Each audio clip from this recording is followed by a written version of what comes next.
Hello YouTube, my name is Isabella and we're finally going to be discussing my least favorite / worst books I read in 2020, and I'm excited to do so.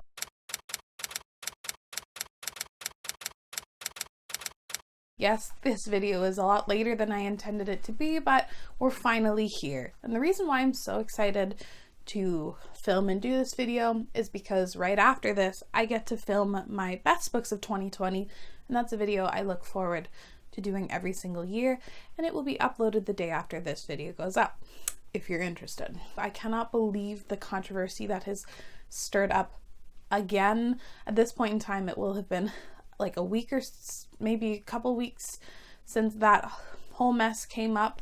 Gavin from How to Train Your Gavin was getting like shit on by a bunch of kidlit authors for posting a very standard booktube video, and it's ridiculous. But that being said, I read 107 books in the year of 2020, and most of them were really well liked. I gave 4 books 1-star reads though, and I think about around 10 books 2 stars, and I'm going to be talking about the 7 worst, or the 7 books I disliked the most here. Hopefully this video is not going to be too long because I don't want to spend all my time being negative. As always, I rank these from like 7 to 1, 1 being the worst book I read in 2020, starting with book number 7, and that's In a Holidays by Christina Lauren. I have been dipping my toe into romance in 2020. I don't know what the official count was, but I read like at least 10 romances in 2020, and this by far was the worst. Is it objectively like a horrendous tale or like super offensive? No. I gave it 2 stars. It's just not good. There are so many reasons why I disliked this book. I didn't like our main character, her love interest. They were just really bland, had nothing going for them. The romance sucked as well. I didn't like the fact that the setup that is like pitched on the back and like on Goodreads was not delivered on at all in the slightest. But this was just so bland. I think this book was incredibly phoned in.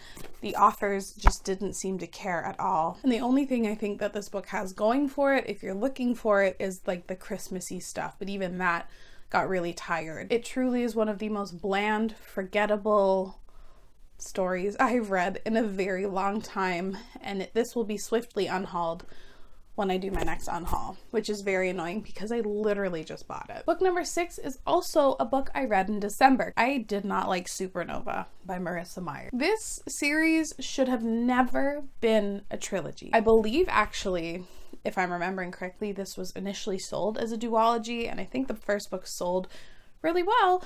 So they extended it to a trilogy, and that was a giant mistake. There are things that were set up in the first book that don't get addressed until like maybe the middle of the 3rd book. These things have been set up and we've been waiting for certain events to occur. Since the moment book 1 starts, the events occur, and then a few chapters later they take it back and we're like basically at square one again. And it's so frustrating. I also was not a fan of the way that this story wrapped up. There were 0 consequences that occur in here. At one point in time, it looked like Marissa Meyer was going for it, that there were actually going to be some real life consequences for actions taken by certain characters, but then she immediately backs away from it, and everything is like happy and rainbows and wonderful, and everything just works out and is so great. I don't know, I think she really could have taken the time to address a lot of like the morality issues in here, as opposed to painting the good guys like almost as entirely good when the good guys are fucking flawed. Absolute worst one in the series. It basically, sorry, but it shouldn't exist. It was not good. So book number 5 on this list. Ooh, I'm disappointed that this book is on this list because I really thought I was going to love it. That's The Queen of the Tearling by Erica Johansson. I thought I was going to love this book. This book is incredibly polarizing. It is definitely a love it or hate it scenario, and I lean firmly on the hate side. It basically felt like a 0.5 in the series. Like very little plot happens in this. And the way that this ends, I could not get over it. I was like, that's it? That's your big climactic moment? Really? I also did not like our main character at all. I'm well aware that the author made the choice to make her very naive and young and kind of like, there's a lot of girl hate in here, and I understand that's because she's led a very sheltered life and that's going to change and shift, but I just didn't like reading from her perspective. And my biggest issue with the story was in fact the way it was written. I just didn't get along with the writing style at all. I thought it was very, very dense and way too overwritten and info dumpy. Oh my god, there were certain passages and pages that were just like walls of text. Also, something that made me a bit squirmy was the use of sexual assault and rape in here. There is a lot of it, and I'm not saying that that can't be in a fantasy story. It was a lot for me, and it kind of towed over into like the I'm done with this, no thank you. It was not for me at all. I promptly unhauled the entire series. Couldn't stand this book. Okay, we are getting on to my 1-star reads of 2020. I only gave 4 books 1 star, which seems pretty decent for me, and we're going to start this off with Children of Virtue and Vengeance. This is book number 4. And I was so disappointed with this story, and I think it's just really, really bad. I also have a review if you're interested in this. I read this book in February, so the video has the book obviously a lot more fresh in my mind. I wanted to like this book. I really enjoyed Children of Virtue and Vengeance, or Blood and Bone, when I read it in 2018, but there are a couple of factors in here swirling about that made this book like objectively not great, in my opinion, which I guess is not objectively, but you get the point. Like, I do not think this is a quality story. Essentially, this book is just filled with character assassinations. My favorite part of Children of Blood and Bone was the sisterhood and bond that comes between our 2 female main characters. I loved their bond so much.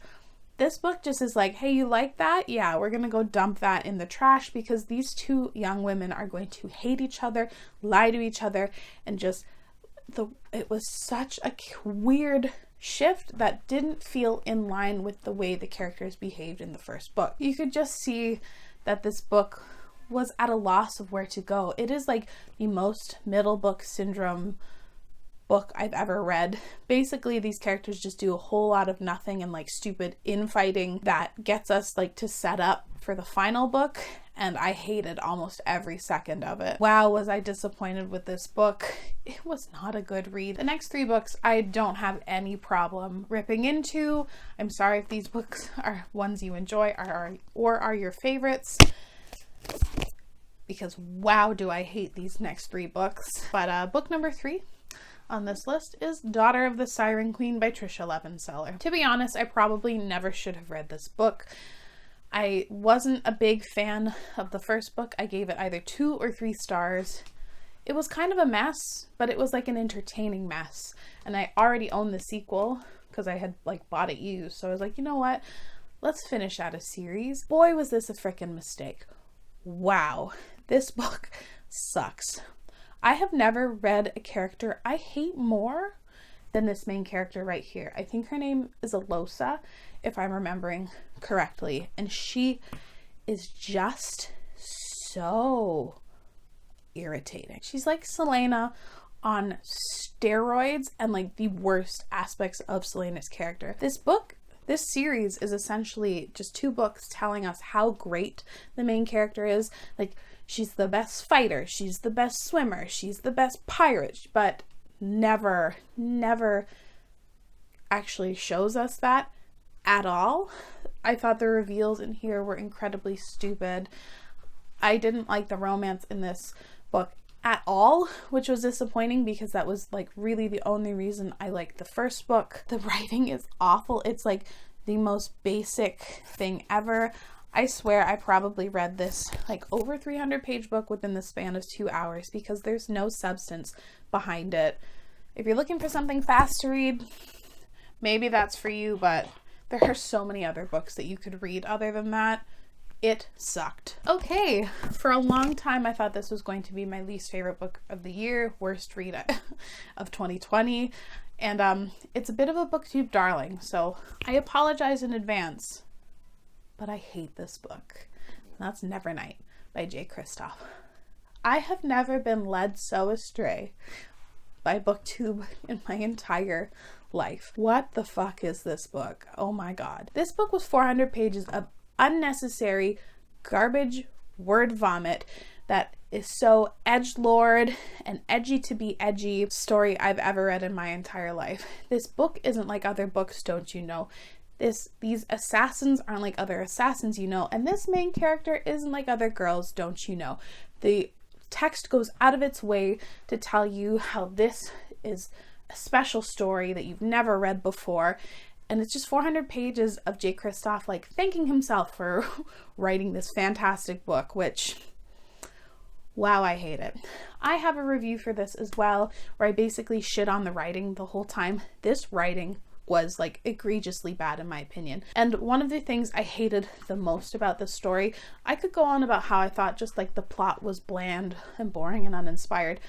I was deeply uncomfortable with the fact that J. Kristoff decides to write explicit sex scenes about a 16-year-old girl, because it's very weird where a 40-plus man has decided to make that such a large focus of the sexuality of a 16-year-old. It's deeply uncomfortable. I couldn't stand it. Check out my review if you want to see me shit on this more. I know a lot of people love it. This supremely was not for me. The final book on this list, I didn't think I could find more egregious than Nevernight, but I sure did, and that is The Doors of Eden by Adrian Tchaikovsky. I got approved for an arc of this book and I was excited. I think it was like my second arc ever, and I recognized the author's name. That's why I requested it, because a lot of people like his Children of Time series. Wow, if it's anything like this, I will never touch the Children of Time series. Wow, could not stand this book. There is a trans side character in here that is treated so poorly and I think so very mishandled that it just was incredibly offensive to me, and I can't imagine the harm that this could inflict if a trans person read this. The trans character is a brown woman who has spent her whole life, like she's like the highest of her field of mathematics, and that's why she's so sought after. And then our villain decides to increasingly dehumanize her, out her, misgender her, call her by her dead name, and all of this stuff is done in the text with no there's no condemnation in it through the text, and it's so egregious. And I've also never read a more verbose and dense story in my life. I couldn't stand the writing in Nevernight. At least there was like a flow or attempt at a style. This was just walls of text, walls of description. And I hate this book. I have a Goodreads review talking about how much I hate this story and how truly terrible this story was. It's not often where I say a book is offensive and maybe shouldn't be published, but I would venture to say The Doors of Eden should not have been published. There should have maybe been a bit more editing. Beta readers, but honestly, I wouldn't want trans readers to have to edit that down, because wow, was it offensive, wow, was it terrible, like shame on the author. So that is it for the 7 books I hated the most in 2020. Most of these books I could see the merit for, and they just didn't personally work for me. The one being The Doors of Eden that I just can't get behind. As always, thank you so much for watching. I will see you again very soon. Bye.